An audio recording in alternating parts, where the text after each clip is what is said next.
Hello, hello, hello, everybody. Welcome to Vibrant Body and Abundant Life, an inspiring, empowering series where some of the world's cutting-edge mind, body, spirit, healers, coaches, and leaders are coming together to share with you their wisdom, their tools, so that you can move beyond your fears and self-doubts, move beyond limiting beliefs, also that you can heal pain, illness, and trauma, and live the purposeful, passionate life of your dreams with abundance and ultimate freedom. I am your host, Tanya. I am an occupational therapist and a Vibrant Body and Abundant Life coach.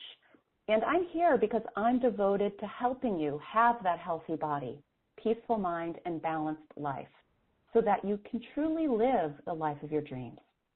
Today, I'm excited to share the wisdom of Lisa Marie Platske with you.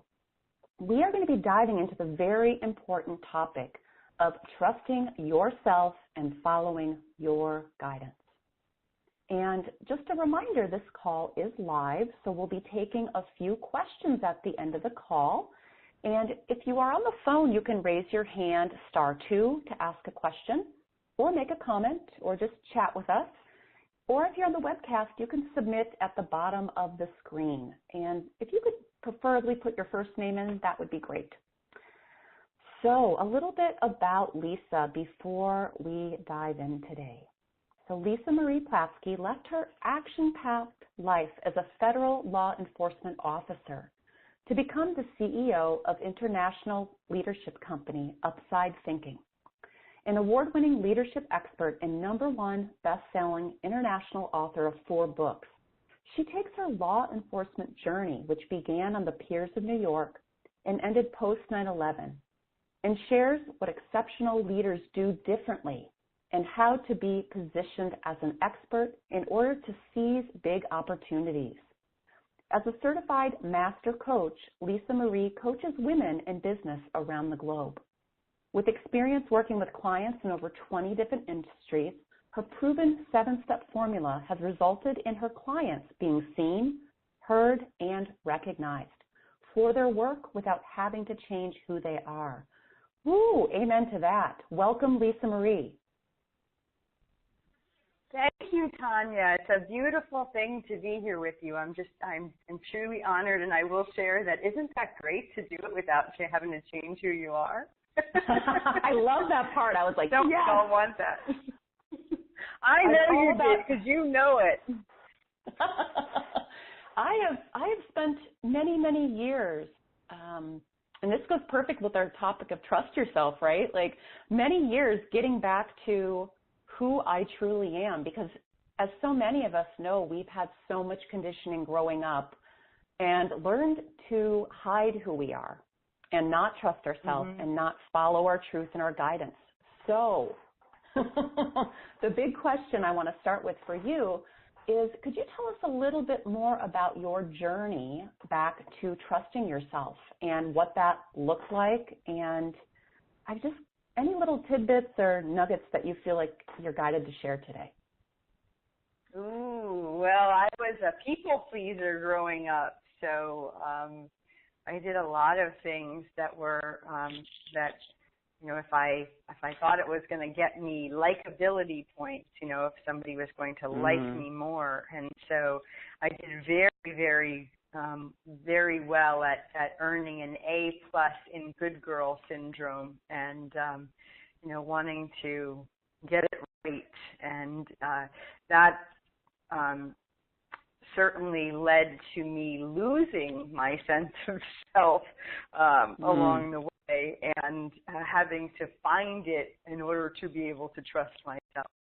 So I was definitely really good at that, and the trusting piece, I can honestly say that I don't think that showed up until my 30s, Tanya. I really don't. Like when I look back and I think about, I guess what I would say is I saw glimpses of it in my 20s. I saw choices that I'd make but I think that there was so much programming that then it would take several steps back into, is this really going to be the thing that gets me liked by others? So until there was full blown 100% like trust myself and follow my own, the guidance and the wisdom that I hear, that, like I said, not until my 30s. Yeah, I think you've hit on some important points here. Number one is that people pleasing. I call it one of the 3 Ps: perfection, people pleasing, pretending to be superhuman. And I think that people pleasing one is probably one of the biggest ones. And I think almost everyone struggles with that or has been conditioned to do that to some degree. Like you said, from childhood, right? We are taught to please our parents. We are taught, like in school, you want to be liked, you want other people to like you, so, you're going to do and say certain things. And oftentimes we're doing those things, and it's actually not who we truly are. It's not actually our truth. And things that we may, our heart is not actually telling us or guiding us to do or say. And so how did you move through that, Lisa? So fast. I think it's so great that you actually, bring that up about, so like you get the programming, and it's not like there's this big awareness. It's not like you're programmed that you go, oh, I am people pleasing, or I am. No. There's not it's a completely unconscious. Unconscious behavior that, this is just the thing that's going to get me what I want, in sort of parentheses, get me what I want. And if you make less waves and you're quieter, then, you will not call attention to yourself and, speak out too much. And so I think that, that there's so many elements to the people pleasing that for me show up in sort of a swirl around that, that triggers other behaviors that don't necessarily serve you well in the long run. And so I took my job when I first got out of school. I couldn't find a job in law enforcement, and I had majored in criminal justice, so I really wanted one. And I went into banking and realized there just how how much really had conformed. And then when I went into law enforcement, while I thought, oh geez, I'm so I'm so cutting edge and I'm such an adventurer, and if you were to say, do you trust yourself, I would have said yes, because I took this leap of faith and went to work in Newark, New Jersey, after growing up in Pennsylvania and not even getting my driver's license until I was 21, and being just almost to some degree not making decisions, just sort of afraid of making the wrong one. And so this is a big deal for me to take this leap of faith and go into law enforcement. And when I look back at my career now, and I look back at those early years, and when I struggled on the job, when I struggled with the guys really wanting to work with me, I recognized that a lot of it was also because the self that I was being was not myself. And so it's very difficult for people to connect with you when you're not even connected to yourself. And so that was that was an awareness that showed up after a leadership training that I took several years on the job, and when I realized that I was not beloved by my colleagues, and really couldn't figure out why that was, because in so many other areas I had excelled. I had gotten the A's. I had had the the right fill in the blank. And so this was a new experience for me to have these guys really not want to work with me. Wow. Yeah, here you are your whole life up to this point, been doing things in order to get people to like you. And so you think you're still doing that, or maybe you weren't aware that you were doing that, but you were still being that person, and all of a sudden it's like it's not working anymore. It's like you hit that wall. Yeah, absolutely, absolutely, and it didn't come without trauma or pain, along with it. It certainly was a wall, and if somebody were to ask me, if somebody were to say, just be yourself, I would be like, well, of course I'm being myself. Like, it's not like there was this awareness that I'm doing, that I'm engaging in this behavior. And so I actually went to a leadership training, and they had lots and lots of assessments, Tanya, that were, I'm sure you've taken them, the assessments where they tell you what your strengths are, or your behaviors, or how your colleagues view you, and and it was one particular assessment, and it was an interpersonal skills behavioral assessment, fundamental interpersonal relationship. I'm trying to think of the acronym for it, this long assessment name. And when they got the results back, the instructor stood over me and said, announced to the class of these 25 leaders from the New York metropolitan area, because I was taking this class myself, recognizing there was something that wasn't working at work, and she said, so Lisa Marie is scored a 0, and it wasn't a really safe place to receive this. And she continued to go on, and she said, if Lisa invites you to do something, she doesn't really want you to be there. If you invite her to do something and she shows up to participate, she's secretly wishing she was someplace else. Whoa.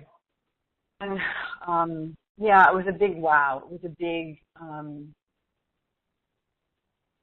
just a big hurt, a big hurt. And no one talked to me, for the rest of the time that I was in the class.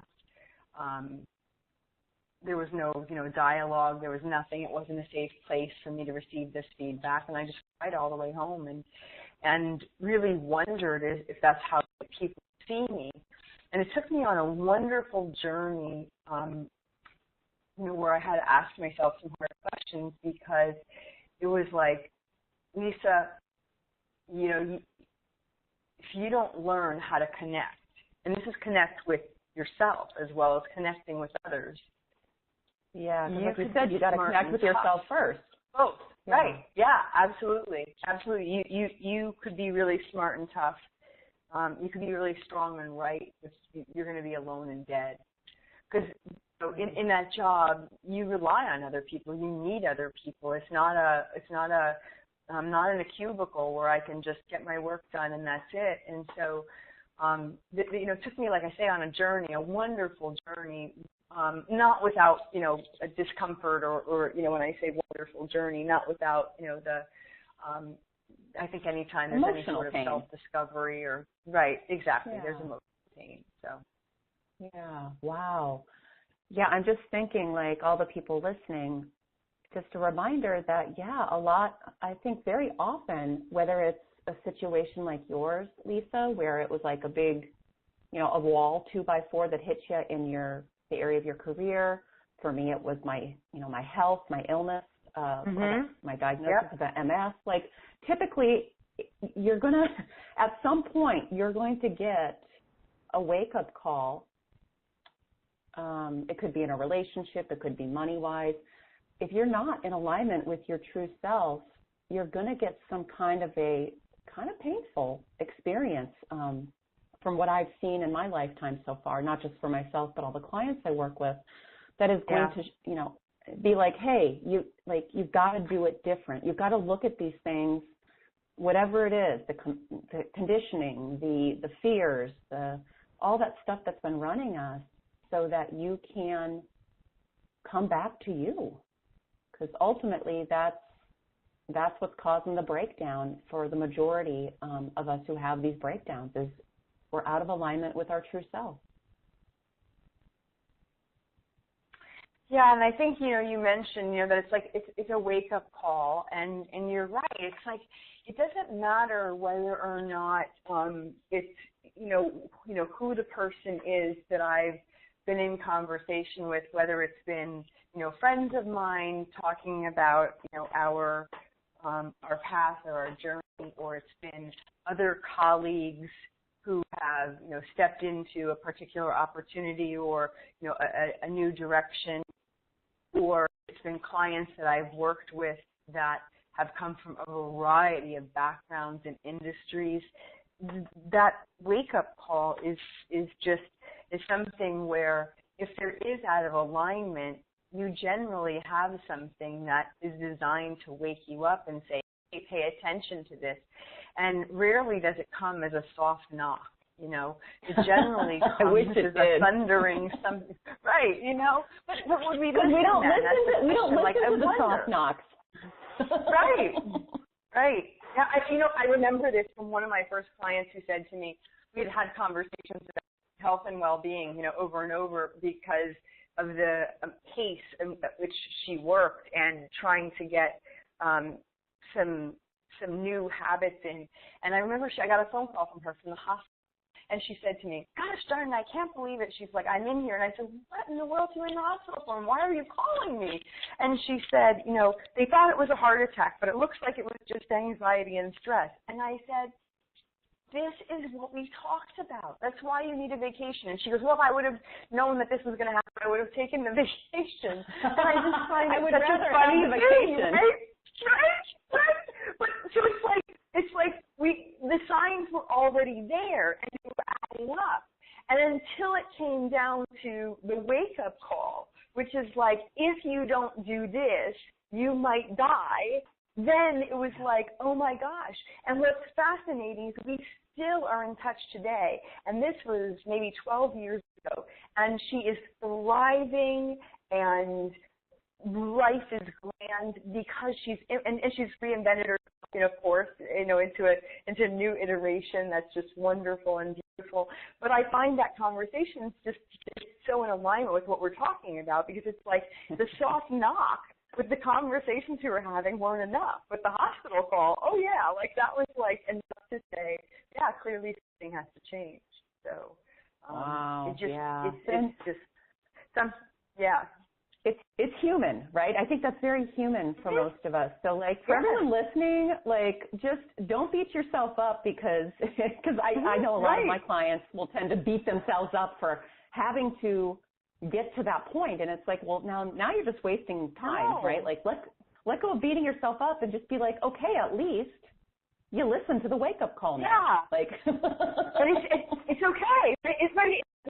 It's okay. It's not like I don't look at it and go, oh, well, I wish I would have been smarter, to have seen something like this before. I wish I didn't go back and do any of those things. It was really more like, wow, what am I going to do with this now, with this information now? And I think that's such a beauty of it, is that if you're getting the wake up call, it means that your spirit guides recognize that you still have something to accomplish on this planet, and you better get to it. And so here's the wake-up call to say, hello, we need you. The world needs you and your brilliance, and you're not in alignment to be able to serve the people you're called to serve right now.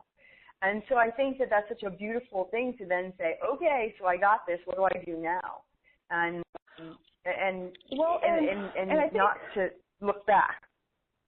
Yeah, and I think that's an interesting thing for us to touch on, right? Is oftentimes our wake-up calls aren't actually a mistake. They were actually part of, right, part of your soul's path or part of your soul's plan.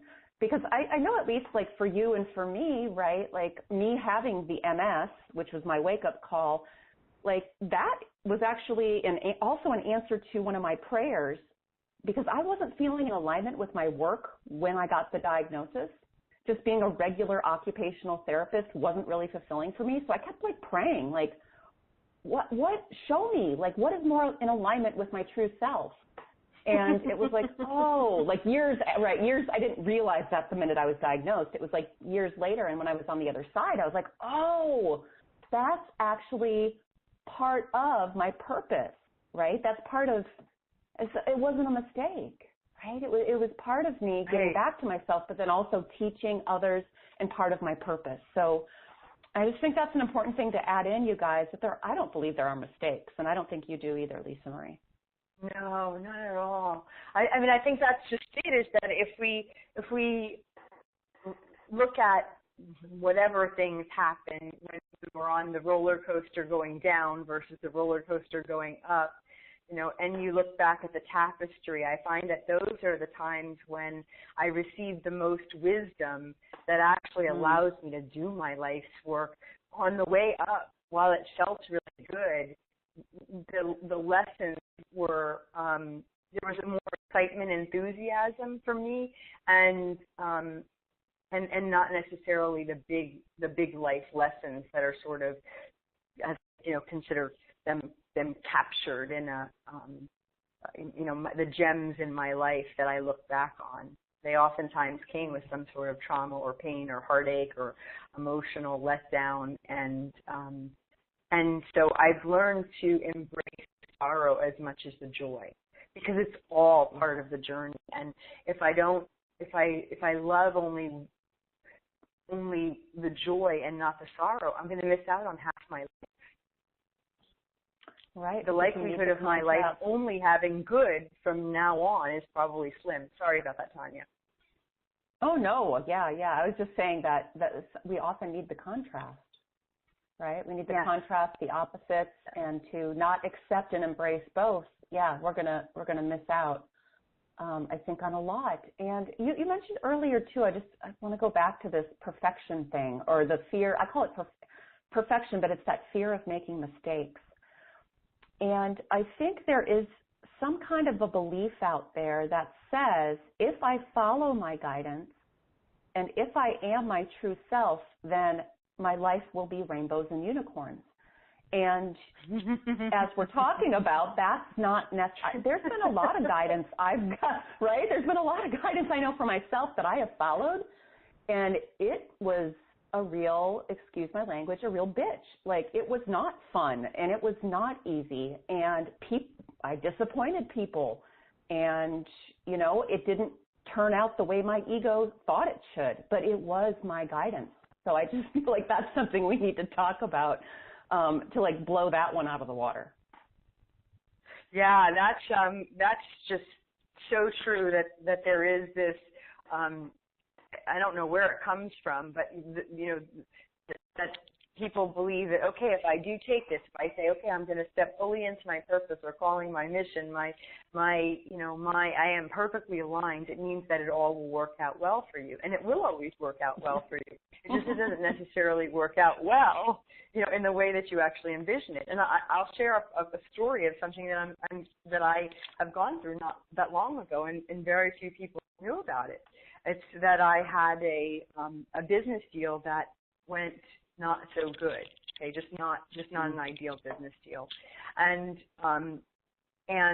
with regards to this significant loss of revenue, so we're in the 5-figure range. What's fascinating about it is I asked all the right questions. I felt it in my body that this was a good decision. I pendulum tested it, and the person who she and I, you know, worked together in partnership was like, this is where you're supposed to be, right? So after it all happens, I'm like, what the heck? Like, this is like, you know, I did my due diligence, right? And what's interesting is that we, you know, had a conversation, and I had a conversation with several other advisors of mine, you know, much like you, you know, the belief in just because you coach people doesn't mean you don't need other people to guide you and help you along your way, right? Because you don't have it all figured out. And so I, you know, I'm speaking to my advisors and stuff, and what's really funny is that, you know, the people that I rely on, where we have conversations about, you know, my soul's deepest calling and my inner wisdom and my own, you know, and have those kinds of conversations, they're like, yes, and this is, you were supposed to receive this lesson for some reason, right? I was like, what are you talking about? And so I'm still in it, where I don't know what the outcome is going to be. But I have been getting signs of why this has shown up for me. And so it's not like all of the things are like, oh, now I'm in alignment and so I get the big lucrative contract. Sometimes it's I'm in alignment and I lose this, right? But there is a greater purpose to, to be in service to humanity for the lesson to be received for where you are on your journey.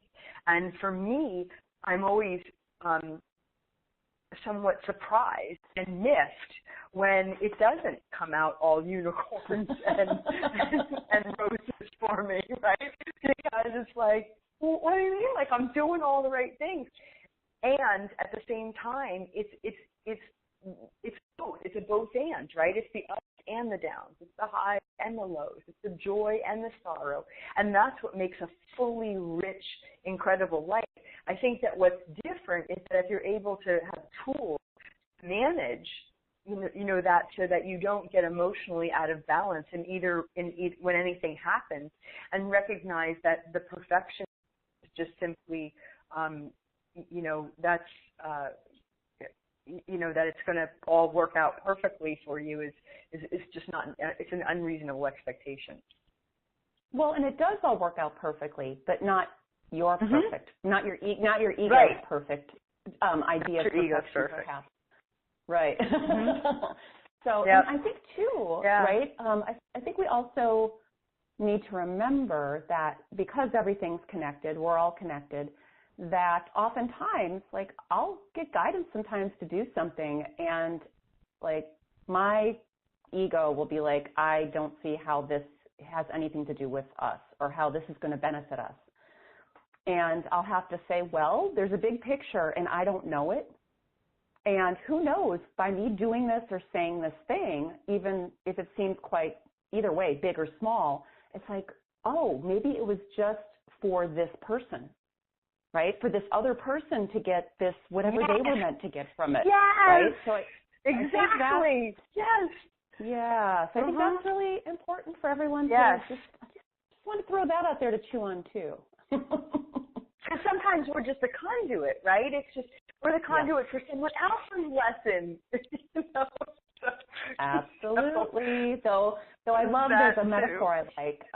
There's a metaphor that it says we all swim in the ocean of mutual benefit. And I guess that's a little bit what we're talking about here. So I want to go back to, so how do you, like, when we're struggling with people pleasing, or we're struggling with this perfection and fear of making mistakes or failing or getting it wrong, or something turns out the way that we didn't want it to, and we are like beating ourselves up for it and blaming ourselves, what do you use? Like, what are some practical things, or what are some things you've used to help you move through that, to help you release that people pleasing or that perfectionist or the, beating yourself up stuff? Like, what are some things that you have done or do currently that could help people with that? Well, there's just several tools, that I think are, have been critical to me staying out of the space of judgment. And one of them is that I am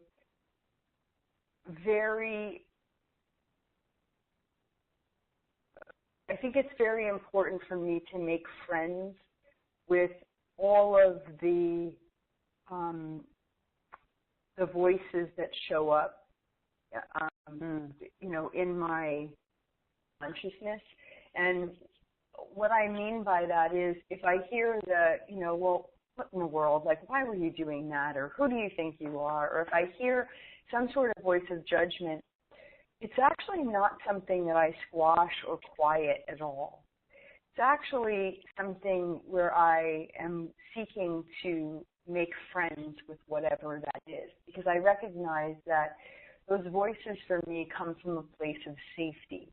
They come from a place of, and yes, it can be fear, but it's a place of looking to keep me safe, And so yes, most of our fears are for that, right? Right. And so if I'm really kinder and gentler versus speaking loudly and saying that's not true, or, yes you are, yes you do matter, or, who do you think you are, you're wonderful. I find that doesn't make them go away. It just stuffs them down. And it's sort of like putting a big piece of tape over their mouth temporarily, only for them to show up a little bit louder and a little bit angrier later. And if I find the benefit and sort of the loving reminder in it, and unpack it and say, so I wonder what this is really about, and then speak to the safety part, I find that there's not really a need. I don't have those voices the same way I used to have years ago. So that's definitely something that I have used. The other thing is I am really, really very mindful of what I'm doing, very conscious of my actions and behaviors throughout the course of a day. And so one of the techniques that I'll use is the SNAP technique, which is to stop, to notice, to ask, and then to pivot or make some sort of shift. And so it's making sure that I stop in my work every couple of hours to take a couple minutes to give full attention to whatever I'm doing, and then to breathe, just a couple prayerful breaths, and return to the present moment, and where I'm actually, okay, so here's where I am. And then I pay attention. When you come to a full stop, then you can actually notice what's going on around you. Am I calm? Am I a hot mess? Am I in a good place? Am I stuck in, and I think a lot of times there's this, when many people get in work mode, they're just in work mode. And so that decision to consciously stop and notice the S and the N is really important, because it really doesn't matter. It doesn't matter what I discover. Like it's really more about me being compassionate with however I'm feeling, whatever I'm thinking, whatever I'm doing at the moment. That's it. It's just a noticing. I'm not making any judgments around it. And then the A, to ask, is that I ask myself questions. Like, okay, so what are my beliefs right now? Because sometimes throughout the course of the day, like last week I wrote 17 articles. And as I was in the process of writing, I wanted to write more. 17 wasn't my goal. And so it was like, okay, you're not doing it fast enough. You're not, they're not the results that I want now. And so then I can ask myself, okay, so, is this really true? And where is this coming from? And so it rather than me getting to a place of burnout or stress or frustration, I'm actually stopping and a pattern interrupts with that. Because I recognized, like, when that happened, was there was also something for me that was showing up, was that people value me for my accomplishment.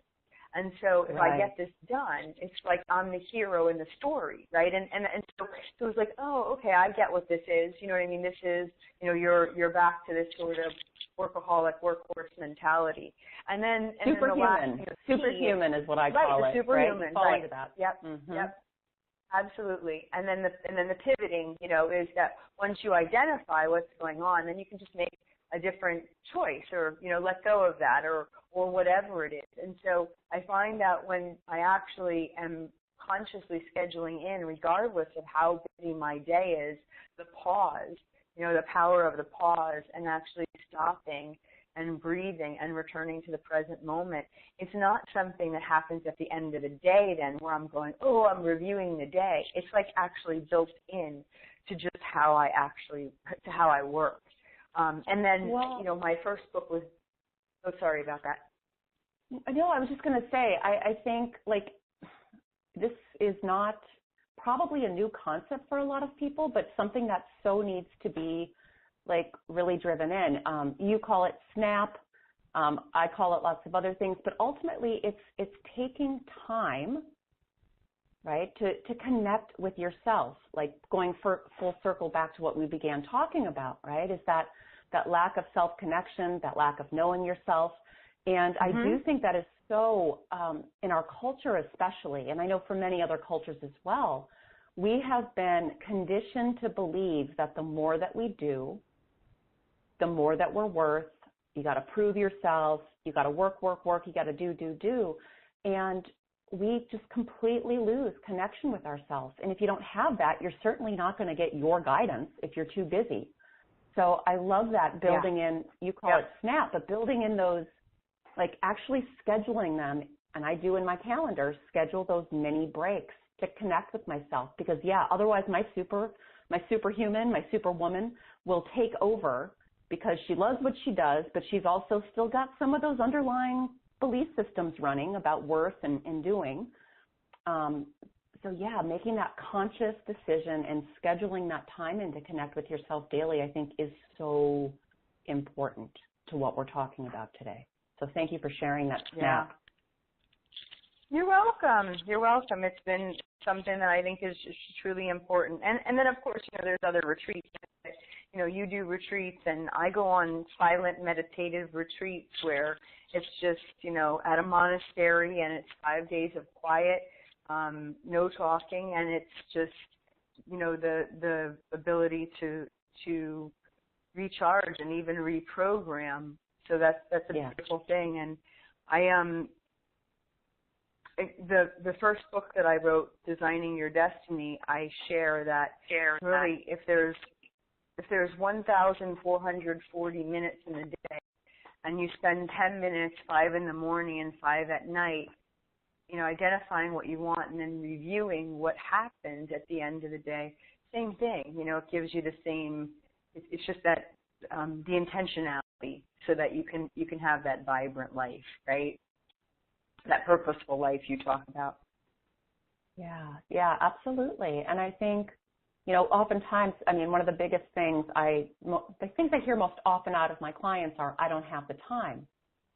And I'll say, well, that's exactly why, you are having this health issue or this. You're using that sexy excuse when the truth is, you've got to make the time, because if you're not staying connected to yourself, and really, like you said, first thing in the morning, I think for most people is really important. And yet that's the time when people say, well, I got to get going. I got to get to work. I got to get the kids ready. And it's like, wow, what if you just took 5 minutes, and I take 15 to 20 at least every morning, and I take that time to connect and then ask for guidance, right? Is there something I meant to shift today in my schedule? Is there, maybe there's this big thing I'm trying to make a decision on, and asking for guidance at that time. But I think our days would look a lot different. At least they have for me since I started practicing that, since I connect and ask myself and check in with my guidance first thing in the morning. Mm-hmm. Absolutely. I do that as well. And it's really, it's checking in with what is it that I would like to have happen if I could choose and my day in any way it is, and what is it that I'm supposed to hear or see today. And I think that when I do that versus the times when I just don't remember to do that, or it's the thing that, like you say, I'm rushing off to do something else because my schedule's tight, it's like, oh, that's why the day was off a little today. Okay, I know why. Stressed out all day. Yeah, it was a little wonky today. That's what happened. So, it's just that there's the rewards that come from actually taking the time. Yeah. Yeah. So the morning routine, just so many things, right? Yeah, I think those are some good ones, though, for people. Just simple, and they sound simple, but I'm telling you what, if you do them, they're super powerful. So, again, listening to those voices, like you said, Lisa, versus stuffing them, which, again, I think we're conditioned to do that, right? A lot of us, growing up, we were trying to express the way we felt, and we got shut down. And I think that's really important, or they will just get louder, right, to listen to those voices. And then making that time throughout the, first thing in the morning and then throughout the day to stop and really connect with yourself and even ask for guidance on things throughout the day versus just being that Energizer bunny or that robot that's doing what you think you should or what you have to or what you're supposed to. I think those are some really good things that people can just start implementing if you're not already, right, if you're listening to this call. So thank you for those. Sure. It doesn't have to be complicated, right? Nope. I've learned if I keep it simple, that's probably the best for me. I know, and that's one of the things I remember. For years I didn't meditate because I thought it had to be like me with a candle in the corner for an hour, and I was like, who's got time for that? I'm not going to be doing that. Like, there's no meditation for me. And so it was like, do more, don't waste time. And then I was like, started reading more about the benefits of mindfulness and meditation and being present and a morning routine and all of those things. And then, of course, I started, I created that for myself and then shared the health benefits and even the benefits in my business with my clients. And now I teach and talk about spaciousness and just how important it is and what gifts it gives you, what long-term benefits. And, and yet, here I am, like I say, as the person going, you're not getting me to sit, with an Indian style for an hour with a candle in the corner. I laugh because yes, I tried that type of meditation for so long, and I'm like, what the hell? Like, first of all, I don't want to take an hour every day, and I don't want to sit in an uncomfortable position. And trying to clear my mind, I got a monkey mind. Like, that shit just ain't going to happen for me. So finding, right, so whatever that is for you guys, like finding the thing, the type of meditation, the type of tool, and even throwing out the perfection thing. Like, if I just stop and breathe for 5 minutes, close my eyes, lay down or sit in a comfortable position and just follow my breath, right, just taking that time, connecting with my body, it's like, wow, oftentimes by the end, I get guidance, I get a sense of peacefulness, I get more clarity. So I think, yeah, let's throw out that hour-long sitting cross-legged. It's great if Not it works for me. for you, but it doesn't work for most people on the planet. So yeah, I agree. Yeah, and I do think too. You also mentioned another important point that we can build in these self-connection and getting guidance throughout the day. And I know for me, and it sounds like for you too, Lisa, like also you mentioned retreats. And, yes, I host them, but I also go to them for myself a couple times a year, because when you can go for like 3 to 5 days and have all of that time for you to connect with yourself, I often get even more I would say more and maybe even more profound guidance. Yeah, I'm with you. I agree. I have found that, and I think I love you articulating it that way. That there's this more profound. It's like, well, how could that be? Like, and I think what it is the turning the mind gets quieted in a different way when you are in a different scenery, when you're out of your home environment, out of your work environment, and when your guard is down a bit and you're just in a different space. I remember first walking into a silent retreat going like, what am I going to do here? Like, after the first hour, I was like, I had walked around the retreat center, I had gone into the chapel, I had written a few things down, and I'm like, great, like, I'm done. Like, I've seen it all, and I got 4 more days here, and a half. And I just had to laugh because the slowing down, and then I was like, oh, okay. And what ended up showing up for me and me really listening to myself, you've talked about this, you inquired at the beginning of the call about, trusting yourself. And I found that, after I left, there was such almost appreciation and depth of wisdom to really trust what my next steps were because I was quiet enough for a long enough period of time. And even when I host retreats, I hosted one in my home for 10 clients earlier last month, and what was so interesting about it was the exact same thing. Even though it wasn't a silent retreat, it was like new things that were ahas that bubbled up that were like, oh, okay, because I see things differently, right? I mean, it's like you say, more profound. Yeah, I think we need that time in that space, and I think that a lot of us don't take it unless we have that big, what we were talking about earlier, wake-up call 2x4 experience, right? We don't think we're worth the time, or we can't make the time, or it's too much money, or who's going to take care of the kids, or, you know, just all of that other stuff that that can really, you know, just the day-to-day stuff that can wear on you. And yeah, so interesting. I'm glad I didn't plan. I love what just comes out of these conversations. I had no idea that was going to come out today. Well, you know what's interesting about you, the last piece that you shared is that what if people knew? What if they knew that, like, this was the secret envelope or the key that saved them from the big wake-up call? Like, what if it was just, what if that was the key to not having the big detrimental one? Like, I believe everything happens in divine right timing and and it is perfect. So, yeah. you know, there's nothing that, you know, that happens that isn't for my greatest good. You know, I really believe that. And so, you know, whether or not it's clear, of course you do.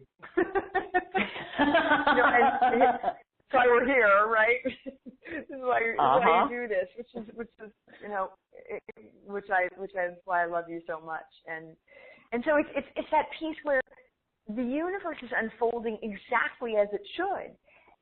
And what if it were that there were two doors, and one door was the door with the really serious wake-up call, and one door was the door of, like, you know, you went on a retreat and you got this wisdom or something like that showed up. Like, I would wonder. I mean, I still think that, you know, you things happen and you know, you still have a soul's purpose. But I wonder if you know, if that's just door number two, because when I think about the similarities in wake-up calls versus what I've gotten out of retreats, like, they're very similar. Yes, and I love that. That could be like a bumper sticker. Retreat or, you know, kick your ass wake-up call, right? Like, your choice. Yeah, but no, I believe the same thing. I think there is that, and I know we're kind of getting into some deeper stuff here, which is good. Like, I do believe there are things that are destined, right, that are things that are probably going to happen no matter what. And then I also believe we do have, I don't know if you want to call it choice, right, but there's these other possibilities, whether it's door, it's kind of like, what show was that where there were actually three doors? I don't remember what it was called. Let's make a deal. I do know. Let's make a deal. Yes, I used to watch that with my grandma, and I would love that. So I believe, I'm glad you brought that up, because I do think that we can, sometimes there are things where we don't have to have that big whatever it is, right? We can choose a different door and have it be maybe more gentle or more fun. Like, I think going to a retreat and getting guidance is more fun than, probably getting a mess, right? Like, and yet I believe that was meant to happen. But moving forward, I now choose to go through the retreat door so I don't have another big call. Yeah. Exactly. Like, that's it. It's like, okay, so if you could, because I believe in the same thing you do. I mean, my annual event is Design Your Destiny Live. So, I mean, designing your destiny, I believe in that, and yet I also believe in choice. Like, I don't think, like, your destiny is just one that's given to you. That's why I believe you can design it. And so there is the power of choice and choosing what door you want to walk through, if you will, and in sort of using this, then let's make a deal scenario. And once you've had the wake-up call, there are people who get more than one, right? It happens over and over again. I had a speaker at my conference last year who shared that she had, I think it was like 7 flat tires in a period of less than 30 days with a brand new car, going to the exact same place every time. Okay? Hello? Right? Yeah. So it's like, isn't that interesting? And after she changed the situation, she never has had a flat tire again in her life. Interesting. So yeah, I think things like that, and that might be a small thing for some people, a tire, whereas other people keep getting, I'm just going to use an example, health. Some people will keep getting cancer, right? And it's like, well, okay, what is it that I need to change because I keep getting this same huge, health issue? And I used cancer, but, fill in the blank with whatever it is. And it's like, you don't, if you get it the first time and you make some changes, I believe it will not come back, right? I've seen it, right? I've seen it happen. I have too. And so yeah, you guys, so if you've had a big wake-up call, number one, you might, and you don't feel like maybe you got the full gist of it, and you'll get a feeling, you'll be listening to this, and you'll be like, oh, wait a minute. Maybe I want to go back and look at that, so maybe that doesn't happen again. Whether it's another divorce or relationship breakup, whether it's another, illness, whatever it is, right? Whatever it is. But looking at things with compassion and curiosity is what I like to say. Anyways, cool. I'm so glad that came out of nowhere. That obviously we were guided to share that. So. We were. That the value of retreats, because they do quiet the voices and they also help you trust yourself deeper, and they help with so many other elements. So I am glad that we talked about that. Yeah. So that's the other piece, right? Whether it's to go back and look at your wake-up call, or maybe you're getting guidance right now as me and Lisa are talking. Maybe it's time for a retreat. maybe I am meant to go look and schedule a retreat. Maybe that's what my guidance through Lisa and Tanya is telling me to do right now. So Lisa and I both hold different types of retreats. So yeah, go take a look, or find somebody else that you feel guided to. So Lisa, I see that our time is coming towards the end, and I'm going to open up to see if anybody has any questions. I know. I'm like, wow, this hour is like, bam. We had such a fun time that, time flies when you're having fun. And so I just want to, I know it's very good. So number one, I just want to remind everybody that we can take a few questions. So if you're on the phone and just want a question or comment, if you have something to share at all, anything goes here, as long as it's kind and compassionate. You can hit *2 on the phone, right? *2 on the phone, and then submit questions. I see there's many of you on the webcast too, so you can also submit questions and comments at the bottom of the screen. And while it'll take a minute or two on my end for things to come through, my internet's a little bit slow in my new place. But while we're doing that, Lisa, why don't you tell us a little bit about your gift, this Transformational Leadership Blueprint? What is this gift, and how will it benefit people to trust themselves? Well, thank you so much. I love leadership. Like, leadership is the thing that saved my life, because I shared with you the story of me, being in this place where I was, where it was announced to this room full of leaders that I was a zero, and had I not taken that journey through that leadership training, I wouldn't be where I am today. And so I just love leadership. And so this is really a simple formula that I wrote that guarantees that you get to step into your soul's calling and increase your sphere of influence, so that you get to make a big difference in the world. For me, I've shared with you that being able to do whatever it is that you want without having to change who you are is really important. And so that's what this leadership blueprint is about. And I'm in the process of actually putting some final touches on it, and just so excited about it and so pleased about it. And then from the people who do sign up, if that does speak to them, then what I'm going to do is I'm also going to do a drawing for a ticket to my annual Design Your Destiny Live conference. And so just so, like I said, just so grateful to be here with you. And I believe that every person is called to make a difference in the world, whether it's in their, however they just define their world, if it's their community, if it's their family, if it's on the planet. Everyone is given something that's uniquely theirs to do. I love that. And I think, too, when we talk about purpose, I think our purpose is woven into all different areas of our life, right? Who you are truly here to be, right? It's not just your career. It really is all those different areas. Just you being you is actually part of your purpose. So I'm excited, and I'm going to also. I'm excited. I want to get in the raffle for your event. I just want to come along with you. I mean, that would be, that'd be fantastic. Well, this is all about trusting yourself, right? Absolutely.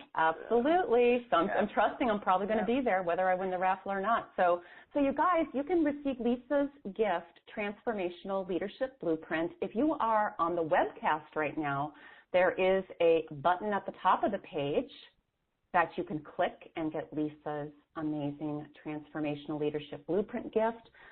If you are on the phone, the easiest way to get that is to go to tanyapenny.com and click podcast at the top of the screen. And then you'll scroll down to where you'll see Lisa's beautiful face, and her gift will be right there. It'll be in that box with her, the replay of this and her bio and all that other good stuff. If you are on iTunes or Podbean listening to this after this live version, again, you can go to tanyapenny.com, click podcast, scroll down to Lisa's beautiful smiling face, and grab her free gift. And if you haven't yet, I also want to just remind you to grab my Vibrant Body and Abundant Life Starter Kit. And that is my 10 Keys Blueprint for living a vibrant body, or for having a vibrant body and abundant life. It includes the Blueprint Guide, an audio lesson, and one of my secret tools, the guided therapeutic meditation practice. So an actual guided meditation that I have recorded, that I really did it for myself because that's what was working for me. And I found that it works for a lot of other people as well. So make sure you grab that. And Lisa, again, I just want to appreciate you. And I'm so glad. I mean, I think we just met like a month or two ago, but I just feel like we are soul sisters, and that it was divine timing, and we talked, and I was like, you got to be on my podcast. And you were like, hell yeah. So this was an amazing, fun conversation, and I think really gave a lot of good stuff. I mean, just a lot of good stuff for, wherever you are on the trusting yourself spectrum. I think there's lots of good stuff here. And Lisa, is there any parting words you have, like any little nugget or little gem of wisdom you want to part with today?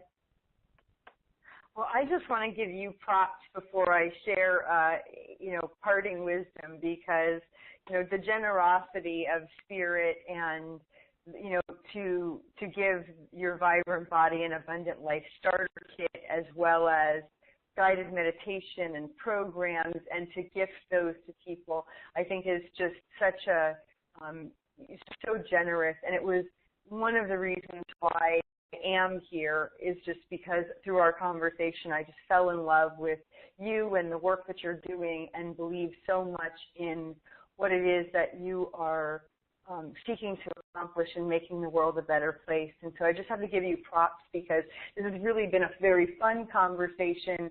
It's been energizing, and it's also something that I believe has tangible, immediately implementable takeaways, as well as, value that goes on and on from what you've offered and from allowing me to offer something as well. And so I just really want to give you props and kudos and thank you for that. And, the only words of wisdom or the parting words that I would say is I often talk in my business about comfort doesn't change the world and vulnerability changes everything. And when you trust yourself, you understand that there's nothing that you can say that can deposition your expertise if you're truly, truly connected to who you are and connected to, in alignment with whatever it is that you're called to do. And the second piece to that is that the world needs you and your brilliance.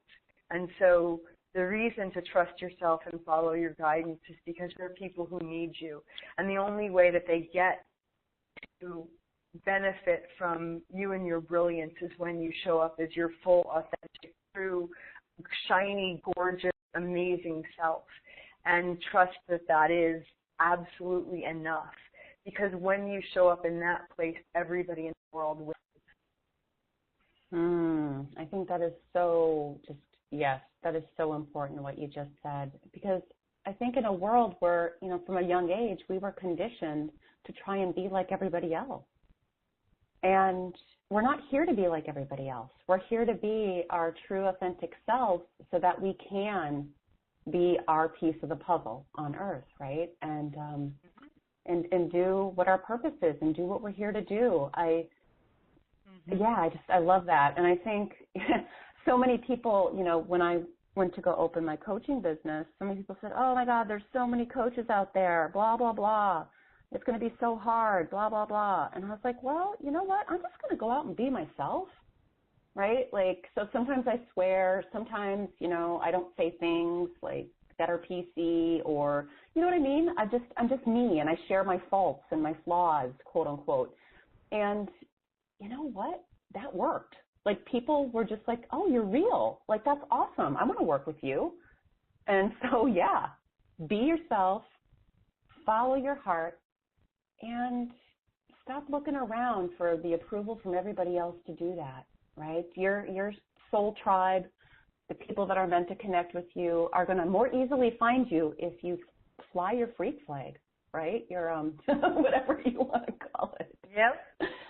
Your flag of authenticity. So awesome, Lisa. Thank you. And absolutely. Thank you yay. And thank you to everyone for joining us today on Vibrant Body and Abundant Life. And please feel free to share this with others if you think that there are people in your life, and I'm sure there are, that might need to hear even an ounce of what we had to share today. Share the love.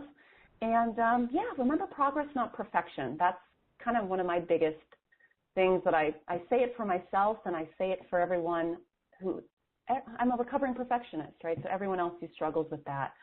And just remember baby steps, and changing these things can take time, and definitely compassion, and really just practice of the tools that you learn here and everywhere else that you are connected with. And ask for support.